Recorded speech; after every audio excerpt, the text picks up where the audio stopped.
The knife was at his throat before he even heard footsteps behind him. Damien Cross did not move. He had been ambushed before, but never like this.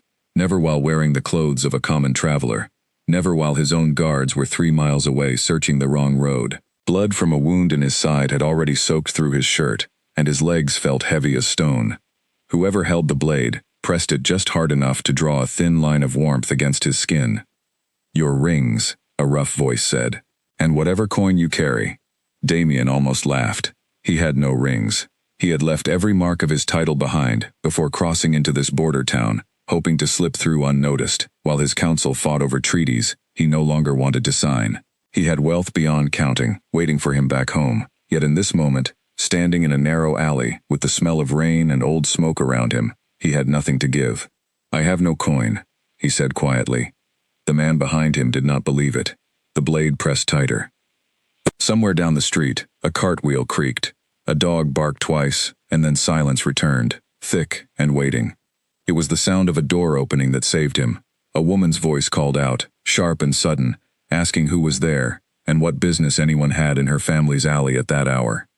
The man with the knife hesitated, cursed under his breath, and disappeared into the dark before Damien could see his face. Damien dropped to one knee, breath ragged, his hand pressed to his side. Footsteps approached, quick and careful. "You're hurt," the woman said. He looked up. She was young, perhaps in her early 20s, with dark hair pulled back loosely, and flour dusted across her apron as though she had run out mid-task. Her eyes held no fear of him, only concern, which struck him as strange. Everyone feared him, once they knew who he was. She did not know who he was. "I'm fine," he said, though his voice betrayed him. "You're bleeding onto my step," she said, not unkindly. "That is not fine." She helped him up before he could protest, surprising him with her strength, and guided him through the narrow doorway into a small bakery, lit by a single lamp.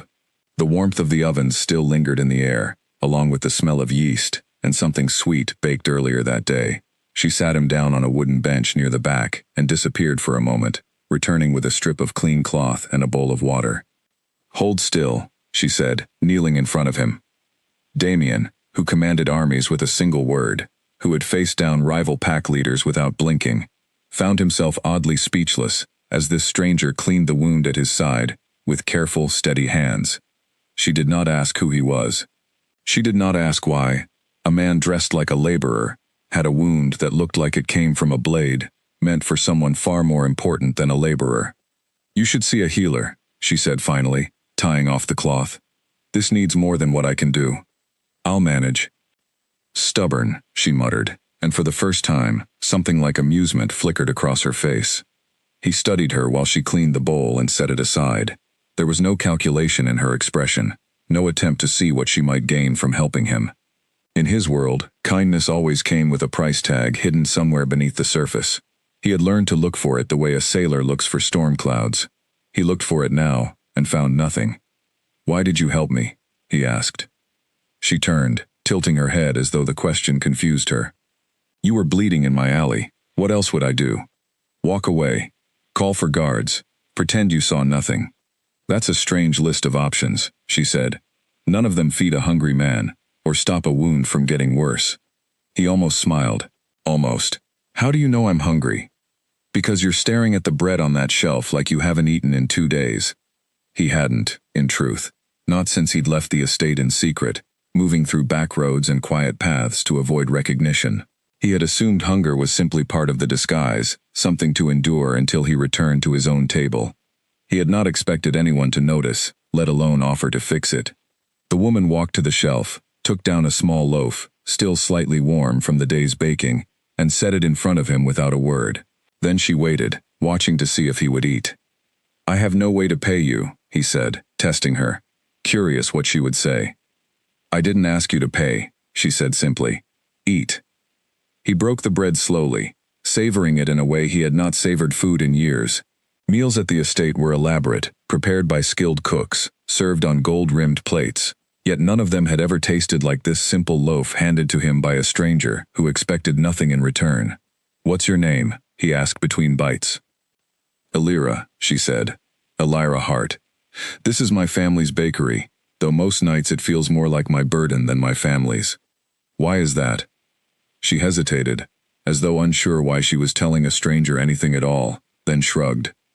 My father's health isn't what it used to be. My mother manages what she can, but the debts keep climbing faster than we can pay them. It isn't your concern, though. You're the one who nearly bled out on my doorstep. And you're the one who saved him, Damien said. That makes it a little bit my concern. She studied him for a long moment, as though trying to decide whether he was mocking her or being sincere. Something in his tone must have convinced her, because the wariness in her eyes softened slightly. What should I call you? She asked. He considered the question longer than it deserved. In every room he entered, his name preceded him like a wave crashing ahead of a ship, changing how people looked at him, how they spoke to him, how they moved around him. He was tired of that wave. He wanted, just once, to be a man without a title. Damien, he said, only that.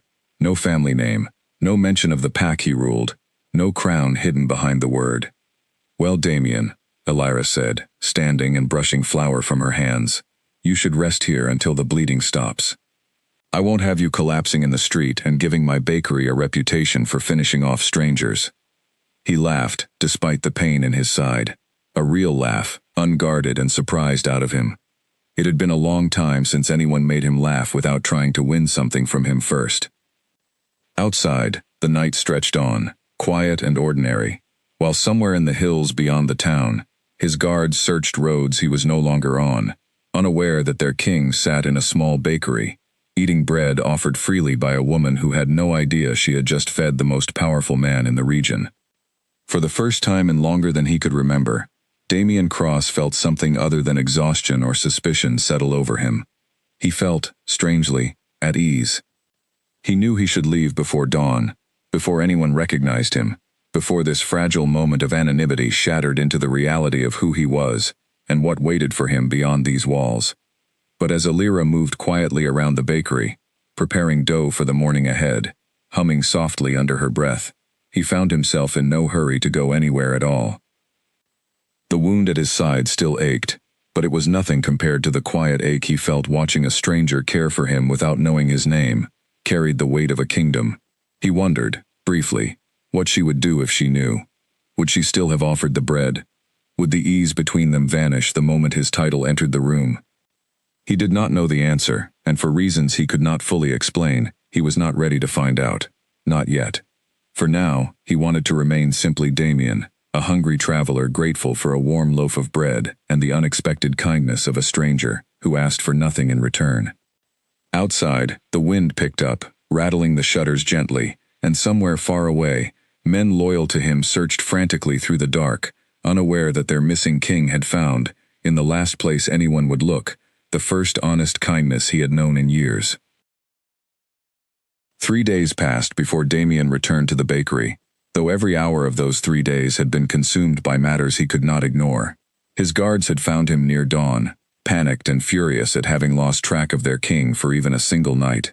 His advisor Rowan had demanded answers Damien refused to give, insisting only that he had taken a wrong turn and lost his way in unfamiliar streets. Rowan had not believed him, but had let the matter rest, for now.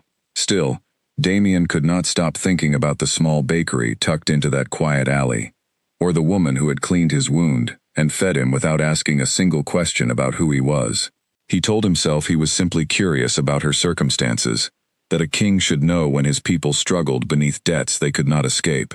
He told himself many things, none of which fully explained why he found an excuse to walk the same road again, dressed once more in plain clothes, his wound healing, but not yet forgotten. The bakery smelled of cinnamon and fresh bread when he stepped inside, the morning light spilling gently across wooden shelves lined with loaves and pastries. Elira stood behind the counter, sleeves rolled to her elbows, flour dusted along one cheek. She looked up when the bell above the door chimed, and something like surprise crossed her face when she recognized him. "You're alive," she said. "That's reassuring, given how much blood you left on my step." "Barely," he said. "Thanks to you. I didn't do much." "You did enough." She studied him for a moment, as though deciding whether to press further, then gestured toward a stool near the counter. "Sit. You look like you haven't slept properly since I last saw you." He hadn't, though he didn't say so. Instead, he sat, watching as she moved between tasks with practiced efficiency, sliding a tray of bread into the oven, wiping down the counter, checking a ledger tucked beside the register, with an expression that tightened briefly before smoothing back into calm. "Rough morning?" he asked, nodding toward the ledger. "Rough month," she admitted, then seemed to catch herself, as though she hadn't meant to say that much to a man she barely knew. "It's nothing. Numbers that don't add up the way I want them to." "Debts?" Her eyes flicked to him, sharper this time. "Why do you ask?" "Because you mentioned it before, and because you look at that ledger like it owes you an apology it will never give." A small, reluctant laugh escaped her. "That's an oddly accurate description." She set the ledger aside and leaned against the counter, studying him with open curiosity now. "You ask a lot of questions for a man who won't tell me anything about himself." "There isn't much to tell," Damien said, which was, in its own way, a lie disguised as truth. There was everything to tell, more than she could imagine, yet none of it felt like something he wanted to bring into this small, warm room. "Everyone has something to tell," she said. "Where are you from? What do you do? Why does a man with hands too soft for manual labor wander into border towns wearing clothes that don't quite fit him?" He blinked, caught off guard by her observation. She was more perceptive than he had given her credit for. "I travel for work," he said carefully. "Matters that require discretion." That's vague enough to mean almost anything. It's meant to be. She narrowed her eyes, though there was amusement hidden beneath her suspicion. "Are you dangerous, Damien?" He considered the question seriously, weighing how much truth he could offer, without revealing everything. "To some people, yes. Not to you." "That's not entirely comforting. It's meant to be honest." She seemed to accept that, or at least decided not to push further, turning back to her tasks while he watched. More at ease in this small bakery than he had felt in his own grand hall in longer than he cared to admit. Over the following hour, customers came and went, a mix of familiar faces greeting Elira warmly, some paying in coin, others promising to settle their accounts later, a promise Damien suspected was rarely kept given the tightness around her eyes each time she nodded and let them leave without payment. "You let them walk away without paying," he observed, once the shop had quieted again. "They're neighbors," she said, as though that explained everything. "Old Mr. Farrow lost his wife last winter. He can't always afford bread, but I'm not going to let him go hungry over coin. Even if it means you go without." She shrugged, though the gesture carried more weight than she likely intended. "Someone has to choose kindness first. Otherwise, what's the point of any of it?" Damien said nothing, though her words settled into him with unexpected force. In his world, kindness was currency, traded carefully, offered only when it served a larger purpose. He had never met anyone who gave it away simply because someone needed it, without calculation, without expectation of return. "You'll ruin yourself that way," he said quietly. "Maybe," she admitted, "but I'd rather ruin myself with kindness than build a fortune on cruelty." He studied her for a long moment, struck by how easily she spoke words that most people in his life would consider naive, foolish even, yet from her, they sounded like the simplest kind of wisdom, one he had somehow forgotten in years of politics and power. Before he could respond, the bell above the door chimed again, and a tall man stepped inside, older, weathered, leaning heavily on a cane. Elira's expression softened instantly. "Father," she said, "you should be resting." "I wanted to see the shop," Walter Hart said, his voice thin but warm. His eyes landed on Damien, curious but not unkind. "And who is this?" "A customer," Elira said quickly. "A grateful one," Damien added, standing to offer a respectful nod. "Your daughter's kindness saved me from a difficult night." Walter studied him a moment longer, something knowing flickering behind his tired eyes, before he simply nodded and made his way toward the back of the shop, leaving Damien oddly aware of how easily he had slipped into a role he hadn't worn in years, that of an ordinary man accepted without suspicion. He stayed longer than he intended that day, longer than any prudent king should linger away from his responsibilities.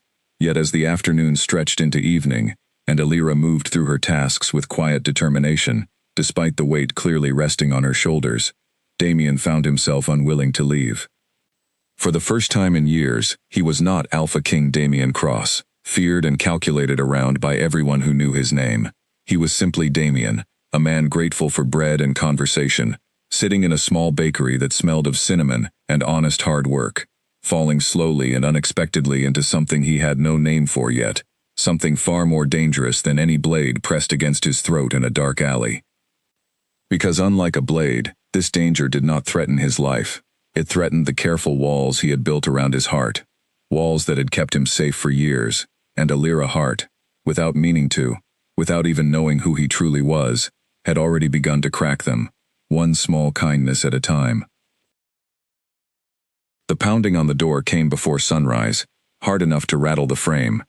Alira woke with a start, heart racing, certain something had gone terribly wrong. She hurried downstairs, half expecting to find the bakery on fire, or a customer collapsed on the doorstep, but instead found Damien standing there, breathless, his coat damp from rain that had started sometime in the night. "You could have waited until a decent hour," she said, though relief colored her voice more than irritation. "I need to speak with you," he said. "It's important." She let him in, wrapping her shawl tighter around her shoulders, as she lit a lamp against the gray light seeping through the windows. "What's happened?" "I overheard something," he said, choosing his words with visible care. "About the debts your family owes. The man holding the loan isn't a patient one. There are people asking questions about the bakery, about how much longer your father can keep paying." Her face paled slightly. "How would you know anything about that?" "I have ears in places you wouldn't expect," he said, which was truer than she realized. His guards had returned with reports, mentioning in passing a rumor circulating about a struggling bakery near the border, one whose owner had fallen behind on payments, to a man known for taking property when coin ran short. Damien had recognized the description instantly and felt something cold settle in his chest. "We're managing," Alira said, though her voice lacked conviction. "We always manage." "For how much longer?" She turned away, busying her hands with tasks that didn't need doing, avoiding his gaze. "It's not your concern. You keep saying that," he said gently, as though concern requires permission. She let out a breath, some of the tension leaving her shoulders, though worry still lined her face. "My father took a loan 2 years ago, when the bakery's roof needed repair, and the ovens were failing. We've paid most of it back, but interest keeps growing faster than we can manage. If we fall behind again, the lender has the right to take the building. And if that happens, we lose everything," she said simply. "My father's health won't survive losing this place. It's the only thing keeping him going some days." Damien studied her, noting the exhaustion carved into her features, the weight she carried alone, while trying to appear unshaken in front of everyone who depended on her. He wanted, in that moment, to simply solve the problem, to send coin enough to erase every debt she carried. Yet something told him such an act would only complicate matters further, revealing more about himself than he was ready to share, and possibly wounding her pride in ways she wouldn't forgive. "Let me help," he said instead. "How? You said yourself you have no coin." He hesitated, caught in the lie he had told days earlier. "I have connections. People who owe me favors." She studied him carefully, suspicion flickering behind her eyes. "You're a strange sort of traveler, Damien. Wounded strangers with mysterious connections and ears in unexpected places." "I contain multitudes," he said, attempting lightness, though her gaze remained steady and searching. "Who are you, really?" The question hung between them, heavier than either of them expected. He wanted to answer honestly, wanted to tell her the truth and see if her kindness would remain unchanged once she knew the weight behind his name. Yet fear held him back, fear he hadn't felt in years, fear of losing the one honest connection he had found, in longer than he could remember. "Someone who wants to help," he said finally. "Let that be enough, for now." She studied him a moment longer, then nodded slowly, though he could see she remained unconvinced. "Fine. But I won't accept charity, Damien. Whatever help you offer, it needs to be something I can repay, or I won't take it." "Understood," he said, though privately, he was already forming a plan that would ensure her debts vanished, without her ever knowing his hand had guided it. Over the following days, Damien returned to the bakery more frequently, finding excuses to linger long after his wound had fully healed. He learned the rhythm of her days, the early mornings spent kneading dough before dawn, The careful accounting of every coin earned and spent, the quiet strength she carried, while managing her father's declining health alongside her mother, Margaret, whose gentle worry followed Elira like a shadow. He learned, too, of her dreams, spoken quietly one evening as they sat together after the shop had closed, the shutters drawn against the cooling night air. She wanted, someday, to expand the bakery, to teach others the recipes passed down through generations, to build something lasting rather than simply surviving month to month beneath the weight of debt. "You'd be good at that," he said, meaning it.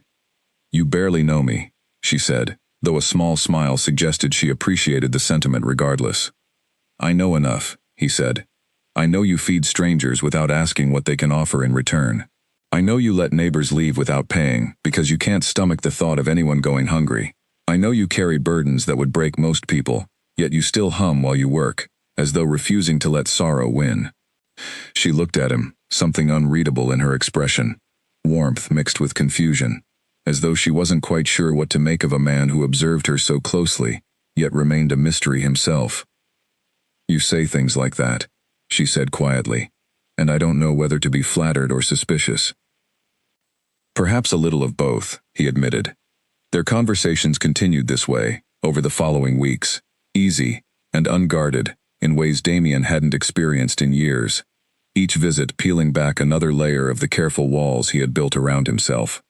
He found himself thinking of her at odd hours, during council meetings where nobles argued over trade agreements he no longer cared about, during long nights when sleep refused to come, and his thoughts wandered instead to a small bakery, smelling of cinnamon and honest hard work. He knew he could not maintain this arrangement forever. Eventually, his identity would surface, whether through his own confession or through circumstances beyond his control. Yet each time he considered telling her the truth, fear held him back.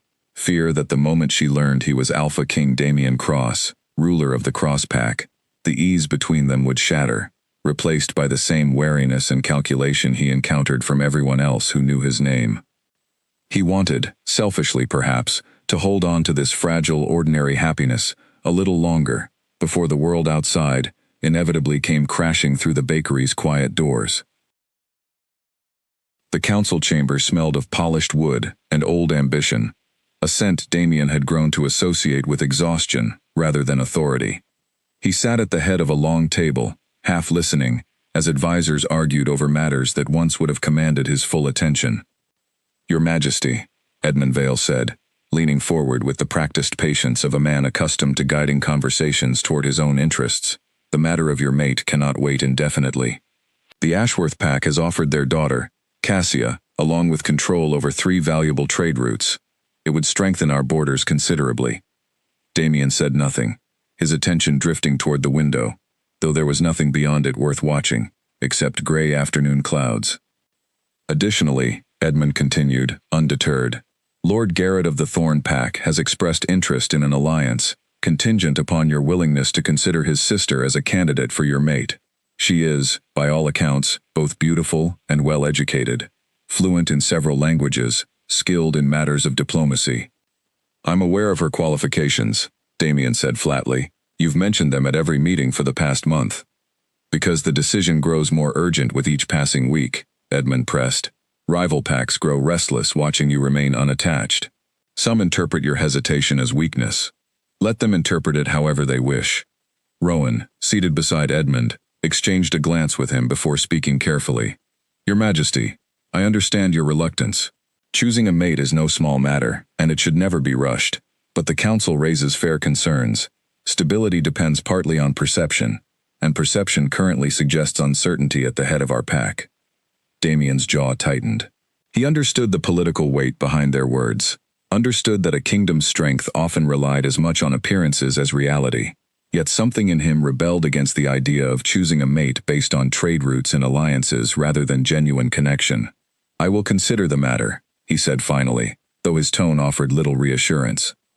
The meeting continued, voices rising and falling around him, discussing borders, resources, threats from neighboring territories, yet Damien's mind kept drifting elsewhere, toward a small bakery, and a woman whose laughter came easily, and whose kindness required no political calculation whatsoever.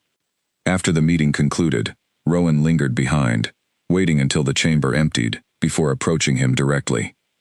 "You've been distracted lately," Rowan said, his tone careful but probing. "I have many responsibilities," Damien replied evasively. "That's not an answer." Damien studied his oldest and most trusted advisor, a man who had served him faithfully since childhood, who had earned the right to speak plainly, even when Damien preferred silence. "There's a woman," Damien admitted finally, though he offered no further details. Rowan's eyebrows rose slightly. "A woman the council would approve of, I hope. The council doesn't know she exists." "Damien." Rowan's voice carried a warning now. All formality dropped between them. "You cannot simply disappear for hours, sometimes days, without explanation. Enemies watch for exactly this kind of vulnerability. If someone discovered you were spending time with an unknown woman, outside the pack's usual circles, they could use it against you. Against her. Against everything you've built." "I'm aware of the risks," Damien said quietly. "Are you? Because from where I stand, it looks like a man risking everything for a distraction he refuses to explain." Damien met his advisor's gaze steadily. "She isn't a distraction, Rowan. She's the first honest thing I've encountered in years." Rowan studied him for a long moment, something shifting in his expression, concern mixed with reluctant understanding. "Then perhaps it's time you told her who you truly are, before circumstances force the truth out in a manner neither of you can control." Damien knew Rowan spoke wisely, knew the longer he delayed the truth, the more painful its eventual revelation would become. Yet each time he pictured the moment, imagining Alira's face, shifting from warmth to suspicion, from ease to calculation, fear held him back from taking that step. "Soon," he said, though even to his own ears, the promise sounded uncertain. That evening, walking the familiar road toward the bakery once more, Damien turned Rowan's warning over in his mind, aware that the fragile world he had built within those small walls could not remain hidden forever. Somewhere beyond the quiet streets and cinnamon-scented air, ambitious nobles schemed and calculated, watching for any sign of weakness they could exploit. He did not yet know how close that danger truly stood, nor how quickly the peaceful arrangement he had found with Alira would soon be tested by forces far beyond his control. A stranger had been asking questions around the market for 3 days, and Alira noticed long before anyone mentioned it directly. She first spotted him near the fabric stalls, a well-dressed man with sharp eyes who lingered too long near the bakery's entrance without ever coming inside.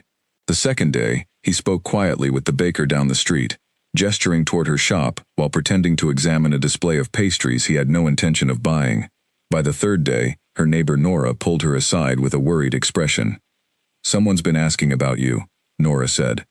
"About the bakery, about your family, and strangely enough, about a man matching Damien's description. Tall, dark hair, carries himself like someone important despite his plain clothes." Alira's stomach tightened. Asking what, exactly? Whether you'd been seen with him often. Whether he visits regularly. Whether anyone knows his name, or where he comes from. "Did you tell them anything?" "Of course not," Nora said, offended by the suggestion. "But Alira, whoever's asking, isn't a curious neighbor. That man moves, like someone paid to gather information, not gossip." The unease that had been building quietly in Alira's chest for weeks, now solidified into something sharper. She had wondered, more than once, about the mystery surrounding Damien, his refusal to share details about his work, his family, his past. She had told herself it didn't matter, that whoever he was outside her bakery walls, the man who sat with her in quiet evenings, listening intently to her worries and offering steady comfort, was genuine regardless of his secrets. Now, doubt crept in uninvited. That evening, when Damien arrived, as he often did after the shop closed, Alira studied him more closely than usual, searching for something she couldn't quite name. "You're quiet tonight," he observed, settling onto the familiar stool near the counter. "Someone's been asking about you," she said, deciding directness was better than lingering suspicion. "A stranger in the market, asking whether I know your name, where you come from, why you visit so often." Damien's expression shifted almost imperceptibly, a flicker of tension quickly smoothed over, though not quickly enough to escape her notice. "Did they say who sent them?" he asked carefully. "No. Should they have?" He hesitated, and in that hesitation, Alira felt something cold settle into her chest. "Damien, If there's something dangerous surrounding you, something that could put my family at risk, I deserve to know. It's complicated, he said. Everything about you is complicated, she replied, frustration finally breaking through the careful patience she had maintained for weeks. I've asked you who you are more times than I can count, and every time, you give me half an answer wrapped in mystery. I've let it go because I trusted whatever you were hiding wasn't dangerous. But now strangers are asking questions in my market, and I need more than vague reassurances. Damien studied her, torn between the promise of continued anonymity and the growing certainty that his silence was causing more harm than protection. Rowan's warning echoed in his mind, alongside the fear that had kept him quiet for weeks. I have enemies, he admitted finally, choosing his words with care. People who would use any vulnerability against me, including relationships they consider unexpected or inconvenient. I didn't want that danger touching you or your family.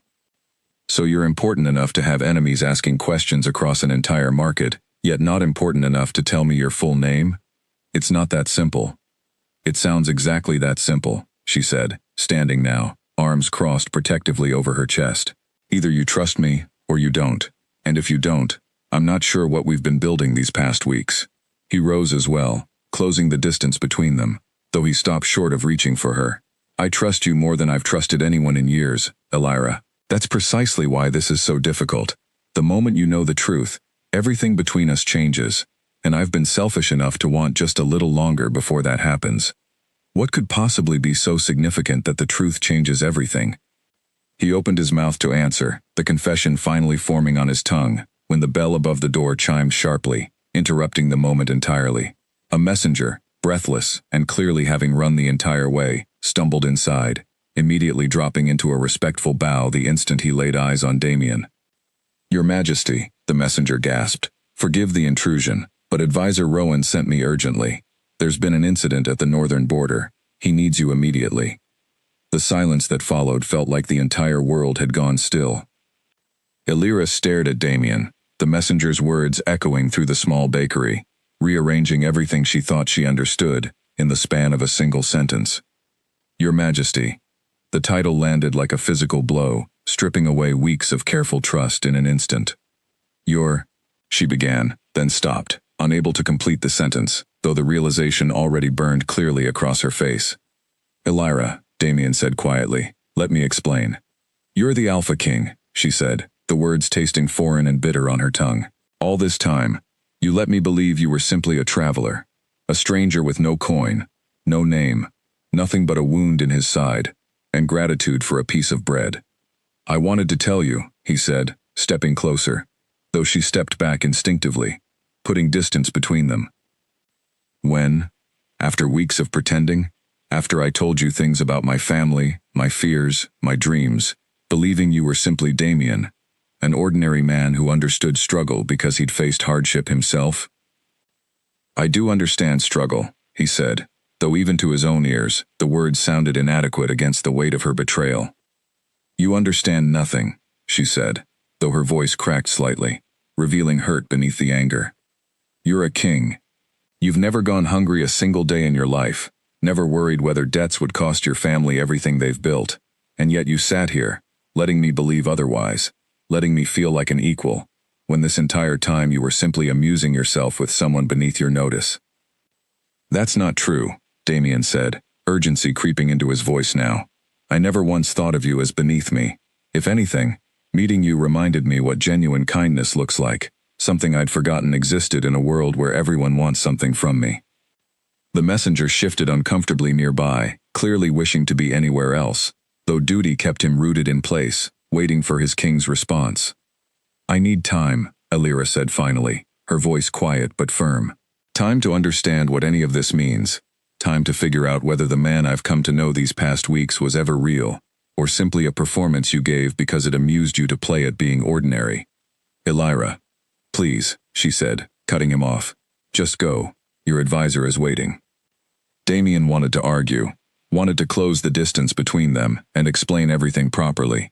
Yet the messenger's urgent expression, and Elira's closed posture, told him this was neither the time nor place for such a conversation.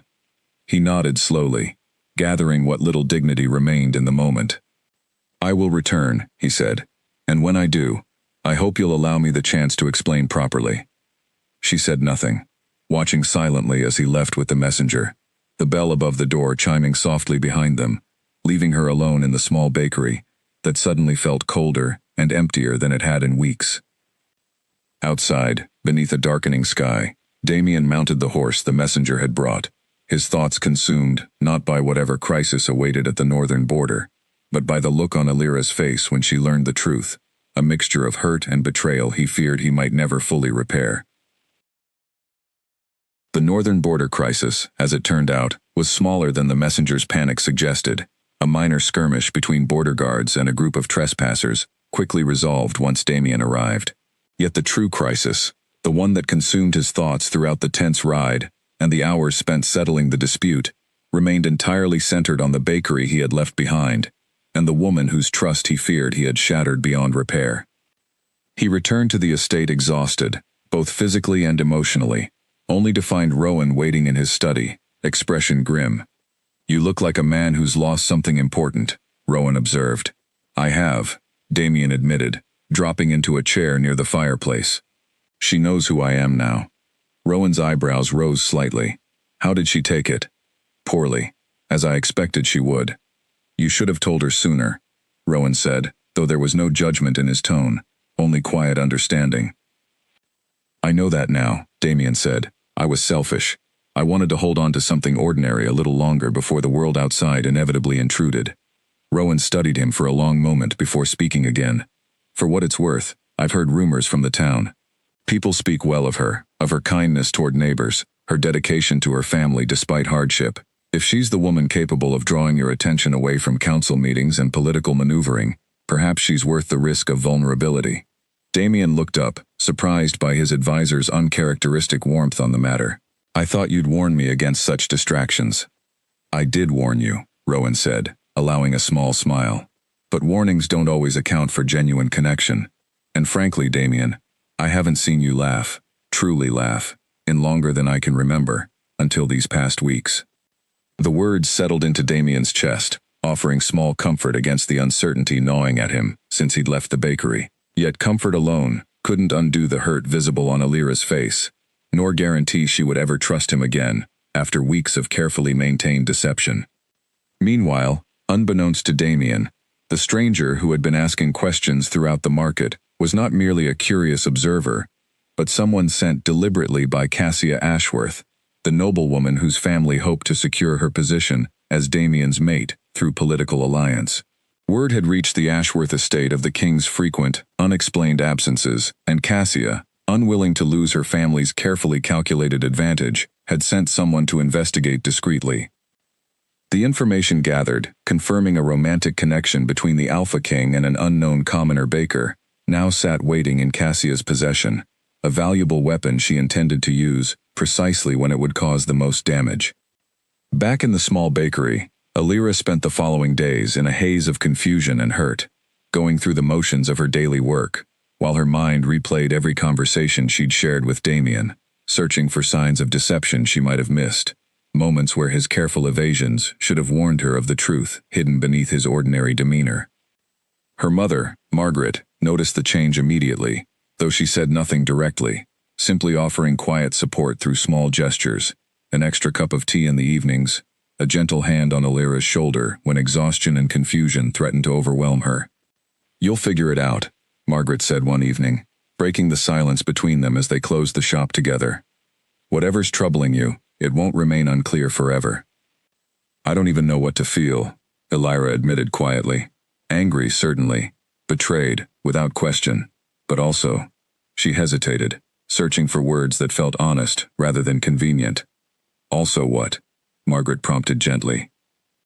Also confused, because despite everything, despite the lies and the secrecy, the man I came to know these past weeks felt genuine.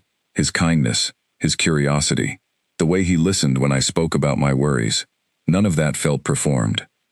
Perhaps it wasn't, Margaret said thoughtfully.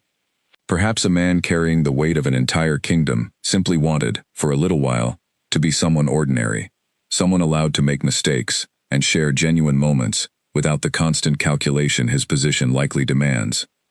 Alira considered her mother's words carefully, though the hurt remained too fresh to fully accept such reasoning. Somewhere beneath her anger, she recognized truth in what her mother suggested, yet forgiveness felt like a distant, uncertain thing, especially with so many unanswered questions still hanging heavily between herself and the man who had, without her knowledge or consent, made her an unwitting participant in whatever complicated world he truly inhabited. She did not yet know that her small, quiet life had already caught the attention of powerful people determined to protect their own interests, nor did she realize how quickly the peaceful uncertainty she currently navigated would soon be replaced by far greater challenges that would test not only her trust in Damien, but her strength in facing a world entirely unfamiliar to the simple, honest existence she had always known. A week passed before Damien returned to the bakery, and when he did, Alira nearly refused to let him inside at all. She stood in the doorway, arms crossed, studying him, with an expression far more guarded than the warmth she once offered so freely. "I wasn't sure you'd come back." "I told you I would," Damien said. "I keep my promises, Alira, even the ones that feel difficult to fulfill. Forgive me if your promises don't carry the weight they once did." Fair, he thought, though the words still stung. He gestured toward the small table near the window, the same table where they had shared countless quiet conversations over recent weeks. "Will you at least let me explain, properly, this time, without interruption?" She hesitated, torn between lingering hurt and genuine curiosity about what explanation he could possibly offer, before finally stepping aside to let him enter. They sat across from each other, the familiar warmth of the bakery feeling strangely unfamiliar now, weighted by everything unspoken between them. "I never meant to deceive you," Damien began. "When I first came here, wounded and hungry, I had no intention of hiding my identity for weeks. I simply didn't correct your assumption that I was an ordinary traveler, and the longer that assumption remained unchallenged, the more I realized how rare it felt to be treated as simply a person, rather than a title people either feared or sought to use for their own advantage." "So you used my ignorance to feel important without earning it," Alira said, though less sharply than before. "No," Damien said firmly. "I used it to feel human again. Every relationship in my life, Alira, every conversation, every offer of friendship or affection, comes wrapped in calculation. People want alliances, favors, positions of influence. You wanted nothing except to see a hungry stranger fed and a wound properly cleaned. Do you understand how rare that is for someone in my position?" She studied him, some of the hardness in her expression softening slightly, though skepticism remained. "That still doesn't explain why you continued the deception for weeks, long after your wound healed, long after any reasonable excuse for silence should have ended." "Because I was afraid," he admitted quietly. "Afraid that the moment you knew the truth, everything between us would change. That you would see a crown before you saw me. That our conversations would become calculated rather than genuine. That I would lose the one honest connection I'd found in years." Alira remained silent for a long moment, processing his words, weighing them against the hurt she'd carried since learning the truth. "You still lied, Damien. Regardless of your reasons, you allowed me to build trust with someone who wasn't entirely real." "I was real," he insisted. "Every conversation, every moment we shared was genuine. The only thing I withheld was my title, not my character." "A title that comes with enemies asking questions in my market, apparently," she said. "A title that puts my family at risk, simply because I dared to feed a hungry stranger." Damien's expression darkened slightly. "I won't pretend that concern isn't valid. My position does carry danger I should have warned you about far sooner, rather than allowing you to discover it through rumors and unexplained questions." "So what happens now?" Alira asked. "Now that I know the truth, now that apparently people are watching, asking questions, gathering information about a relationship neither of us has clearly defined?" Before Damien could answer, the bell above the door chimed sharply, and a young woman entered, dressed in fine clothing that immediately marked her as someone far removed from the bakery's usual clientele. She surveyed the small shop with barely concealed disdain, before her gaze settled on Alira. "You must be the baker everyone's been discussing," the woman said, her tone carrying a sharpness disguised thinly as politeness. "I'm Cassia Ashworth. Perhaps you've heard of my family." Alira's brow furrowed slightly. "I'm afraid I haven't." "How refreshingly honest," Cassia said, though her smile remained cold. My family has been in discussions with the Alpha King regarding a potential alliance. Naturally, when rumors began circulating about his frequent visits to a common bakery, I felt compelled to see the situation for myself. Damien rose immediately, his expression hardening. Cassia, this is neither the time nor place for such discussions. On the contrary, Cassia said smoothly, I believe this is exactly the time.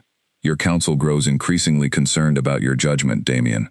And frankly, so do I. A king entertaining himself with a commoner, while ignoring alliances that could strengthen our entire region, reflects poorly on everyone involved.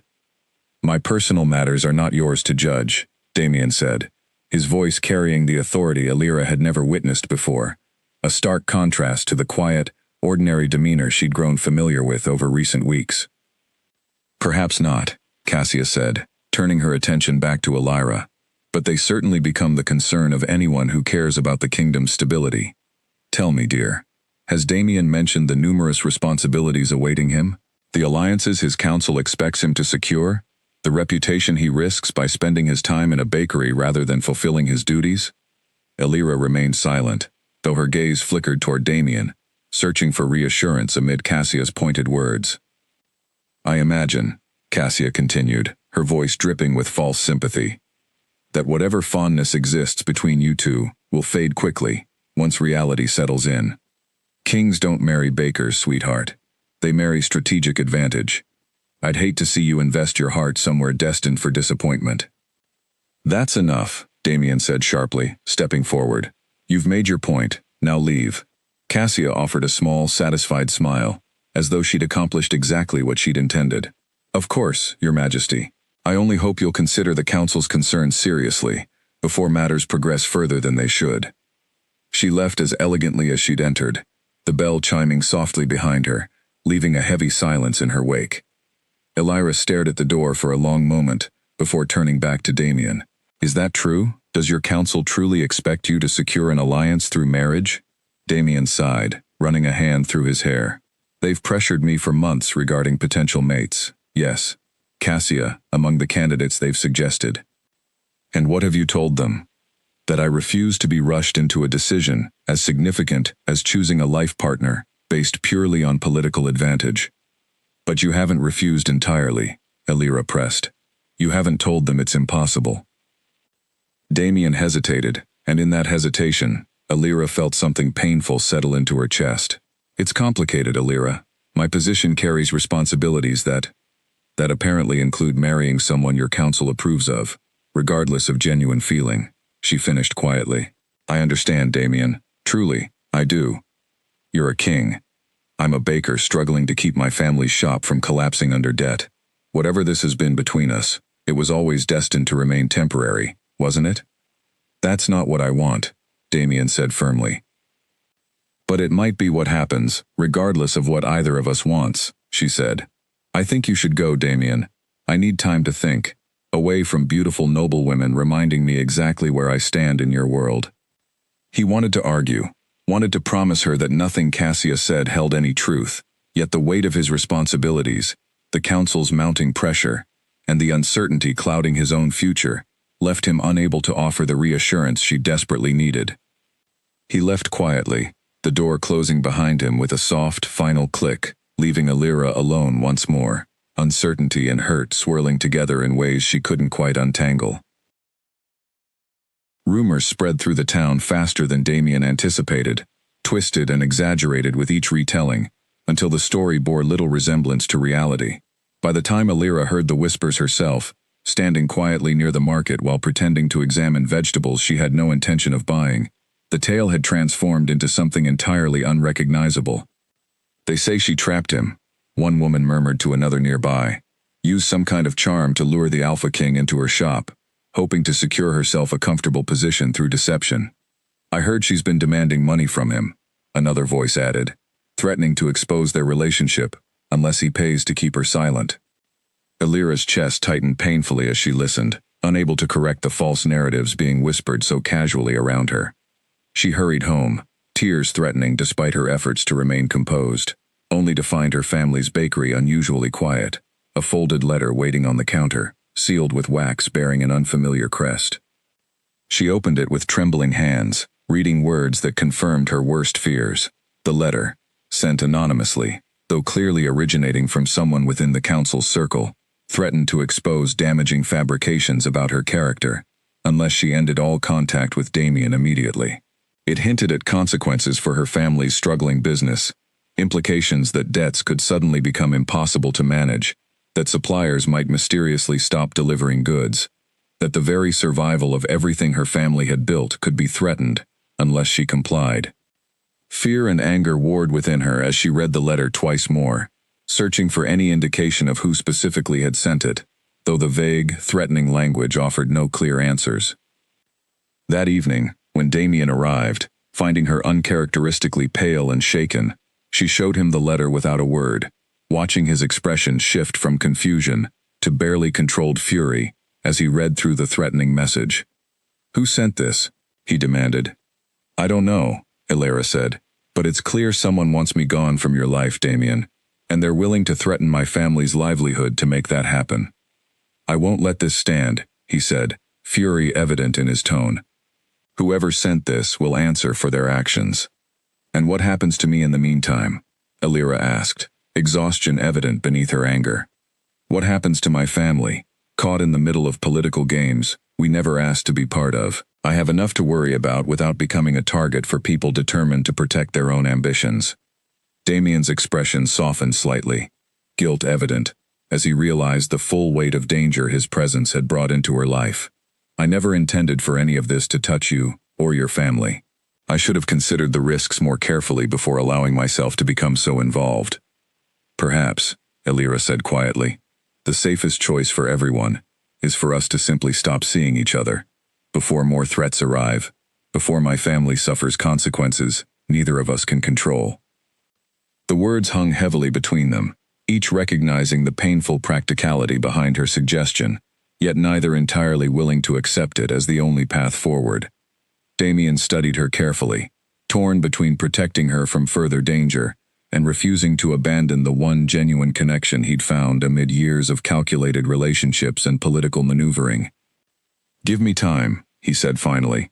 "Time to address this properly, to ensure whoever threatens you faces appropriate consequences, and to determine a path forward that doesn't require sacrificing everything we've built these past weeks."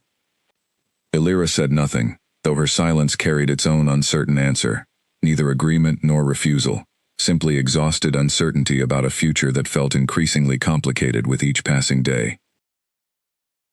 Damien summoned Rowan the moment he returned to the estate, the threatening letter clutched tightly in his hand, fury barely contained beneath his controlled exterior. "Someone within our own circle sent this," Damien said, handing the letter to Rowan, who read through it carefully, expression darkening with each line. "This crosses a serious line," Rowan said, "threatening a private citizen, endangering her family's livelihood, all to manipulate your personal decisions. This isn't simply political maneuvering anymore, Damien. This is coercion." "Find out who sent it," Damien said. "I don't care whose name it leads to, noble or otherwise. I want answers." Rowan nodded, already turning toward the door, though he paused before leaving. "Damien, I suspect I already know where this investigation will lead. Cassia Ashworth visited the bakery recently, did she not?" Damien's jaw tightened. "She did. Her family has invested significant resources into securing an alliance through marriage. A threat like this, discouraging any competing romantic interest, would align perfectly with their ambitions." "Then let's find proof," Damien said, "because if the Ashworth family believes threats and intimidation will secure their position, they're gravely mistaken about the kind of king I intend to be." Over the following days, Rowan's investigation moved quietly but thoroughly, gathering testimonies from servants within the Ashworth estate, tracing the wax seal on the letter back to a supplier known to work exclusively with noble families, and eventually uncovering a servant willing to testify that Cassia herself had dictated the threatening message, intending to frighten Illyra into ending her relationship with Damien entirely. When Damien received the final confirmation, he called an emergency council session, presenting the evidence before the assembled nobles with controlled but unmistakable authority. "This letter," he said, holding it up for the entire council to witness, "was sent to intimidate an innocent woman, threatening her family's livelihood, simply because she dared to accept kindness from a stranger who happened to be their king. I have evidence confirming Cassia Ashworth authored this threat, believing intimidation was an acceptable method to secure her family's ambitions. Murmurs spread through the chamber, shock and discomfort evident among the nobles who had, until now, largely dismissed rumors surrounding Damien's personal life as inconsequential gossip. This behavior, Damien continued, his voice carrying clearly through the chamber, will not be tolerated. I don't care how influential a family believes itself to be, threatening innocent citizens to manipulate my personal choices crosses a line that cannot be excused through political maneuvering. Edmund Vale, visibly uncomfortable, cleared his throat. Your Majesty, surely this matter can be handled privately, without public embarrassment for the Ashworth family. Privacy, Damien said sharply, is precisely what allowed this behavior to occur unchecked. If nobles believe they can threaten innocent people without consequence, simply because their targets lack political standing, then privacy serves only to protect cruelty rather than prevent it. The council chamber fell silent, nobles exchanging uncertain glances, uncertain how to respond to their king's uncharacteristically direct confrontation. Effective immediately, Damien continued, the Ashworth family's proposed alliance is dissolved. Furthermore, I expect every noble present to understand clearly that intimidating innocent citizens, regardless of their standing, will result in severe consequences, regardless of whatever advantage such actions might otherwise offer. The meeting concluded with considerably less certainty among the nobles than they'd arrived with, many recognizing for the first time that their king's patience for political games had finally reached its limit. Later that day, Damien returned to the bakery, finding Alira exhausted but relieved when he explained everything: the threatening letter's true origin, the consequences Cassia now faced, the dissolution of the proposed alliance entirely. You did all that? Alira asked, disbelief evident in her voice. I told you I wouldn't let this stand, Damien said. You and your family deserve to live without fear, regardless of whatever complications my presence has brought into your life. Alira studied him for a long moment, something shifting in her expression, warmth returning slowly after weeks of uncertainty and hurt. Thank you, she said quietly, for protecting my family, for taking this seriously. I would do far more than that, Damien said, stepping closer, if you'll allow me the chance to properly earn back your trust. She hesitated, though less guarded than before, genuine consideration replacing the wariness that had colored their recent interactions. It won't be easy, Damien. Trust, once broken, takes time to rebuild. I understand, he said, and I'm willing to invest whatever time that requires, provided you're willing to let me try. Slowly, cautiously, something like hope began rebuilding between them, fragile but genuine, strengthened by Damien's willingness to confront danger directly, rather than allowing political convenience to silence injustice. Word of Damien's confrontation with the council spread quickly through the kingdom, growing into a story townspeople whispered with genuine admiration, rather than the skeptical gossip that had previously surrounded rumors of his relationship with a common baker. People spoke of a king willing to defy powerful nobles to protect an ordinary woman from unjust intimidation, a story that resonated deeply with citizens who had long felt overlooked by those in positions of power. Despite this shift in public perception, the council remained divided, several nobles still hoping to convince Damien toward a more strategically advantageous marriage, unwilling to accept that their king's personal happiness might genuinely outweigh political calculation. You cannot simply dismiss centuries of tradition, Edmund argued during another tense council session, weeks after the confrontation regarding Cassia's threats. A king's marriage carries weight beyond personal feeling. It secures alliances, prevents conflicts, ensures stability across generations. I understand tradition's importance, Damien said calmly, though firmness underlined every word. But tradition built on fear and calculation, rather than genuine partnership, produces exactly the kind of instability you claim to fear. A mate chosen purely for political advantage offers no guarantee of loyalty beyond what circumstances currently favor.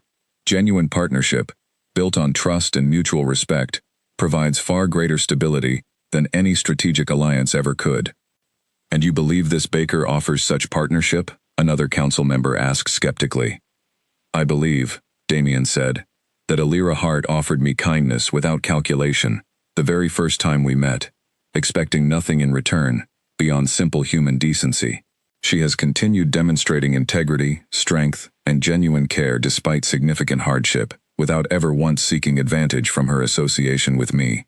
If that isn't the foundation for genuine partnership, I struggle to imagine what qualities you believe political alliances could offer instead. The council remained silent, several members exchanging uncertain glances, unable to entirely dismiss the logic behind Damien's reasoning, however unconventional his choice remained by their traditional standards. I intend, Damien continued, to formally present Alira Hart to the pack as my chosen partner, regardless of whatever objections remain within this chamber. I trust each of you will find a way to support this decision, recognizing that genuine loyalty, demonstrated through action, rather than empty promises, holds greater value than any political advantage, wealth, or noble birth could ever provide. Word of his declaration spread rapidly, reaching every corner of the kingdom within days, met with a mixture of surprise, curiosity, and genuine excitement among common citizens, who saw for the first time a king willing to choose partnership over political convenience. The formal presentation ceremony, held weeks later in the pack's central square, drew crowds larger than any gathering Damien could remember, citizens eager to witness the moment their king would formally introduce the woman whose kindness had reportedly captured his heart when he had nothing to offer in return. Alira stood beside him, nervous but resolute, dressed simply yet elegantly, refusing the elaborate garments the council had suggested in favor of something closer to her authentic self. Her family stood nearby, her father Walter visibly proud despite his declining health, her mother Margaret unable to contain tears of joy as she watched her daughter step into a future none of them could have imagined months earlier. Many of you have heard rumors, Damien began, addressing the assembled crowd, about how I met the woman standing beside me today. Let me offer you the truth directly, rather than allowing further speculation to distort what actually occurred. He recounted the story simply, honestly, describing his wounded, hungry arrival in her town, his identity concealed, uncertain whether he would survive the night. He described how Alira Hart, without knowing his name or position, without any expectation of reward, offered him bread and comfort, simply because compassion demanded nothing less from her character. In a lifetime surrounded by wealth and beauty, offered strategically, calculated to secure advantage, Damien continued, Alira offered something far more valuable. She offered genuine kindness, without condition, without calculation, expecting nothing beyond simple human decency in return. That single act taught me more about worth and character than years spent navigating political alliances ever could. The crowd listened, captivated, many visibly moved by the story unfolding before them, a narrative far removed from typical tales of political marriages and strategic alliances they had grown accustomed to hearing throughout the kingdom's history. I choose Alira Hart, Damien said finally, turning toward her with unmistakable warmth and certainty, not because our union secures trade routes or strengthens borders, but because she has shown me, time and again, that genuine loyalty and kindness matter more than any political advantage, wealth, or status could ever provide. The crowd erupted into applause, many citizens visibly moved to tears by the story they had just witnessed, recognizing something rare and genuine in their king's declaration. Even several council members, previously skeptical of Damien's unconventional choice, found themselves nodding along, recognizing the wisdom behind his words despite their earlier reservations. Alira, overwhelmed by the response, turned to Damien, with tears in her own eyes. I never imagined my life would lead to this moment, she said quietly. A simple baker, standing before an entire kingdom, chosen not for wealth or status, but simply for kindness, offered freely to a stranger in need. That kindness, Damien said softly, taking her hand gently in his own, was worth more than every alliance, every strategic advantage, every offer of wealth and beauty presented to me throughout my life. You reminded me what it truly means to be valued, not for what I could offer others, but simply for who I am. As the ceremony concluded and celebrations began throughout the town, word of their story spread far beyond the kingdom's borders, becoming a tale repeated for years afterward, inspiring countless citizens who had long believed that true worth could only be measured through wealth, status, or strategic advantage.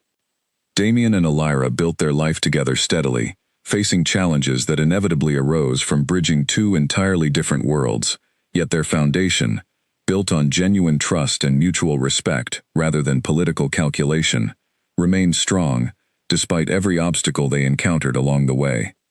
Years later, when historians and storytellers recounted the tale of the Alpha King who chose love over political advantage, they remembered most vividly not the wealth or beauty offered to him by countless suitors seeking advantage, but rather the simple, honest kindness of a baker's daughter who fed a hungry stranger, without ever imagining the profound impact her small act of compassion would eventually have, not only on her own life, but on an entire kingdom's understanding of what genuine worth truly meant. And so, in villages and towns throughout the region, parents told their children a simple lesson, drawn from this remarkable true story, that wealth and beauty may capture attention momentarily, but genuine kindness, offered freely and without calculation, possesses the power to capture hearts permanently, transforming not only individual lives, but entire kingdoms, one honest act of compassion at a time.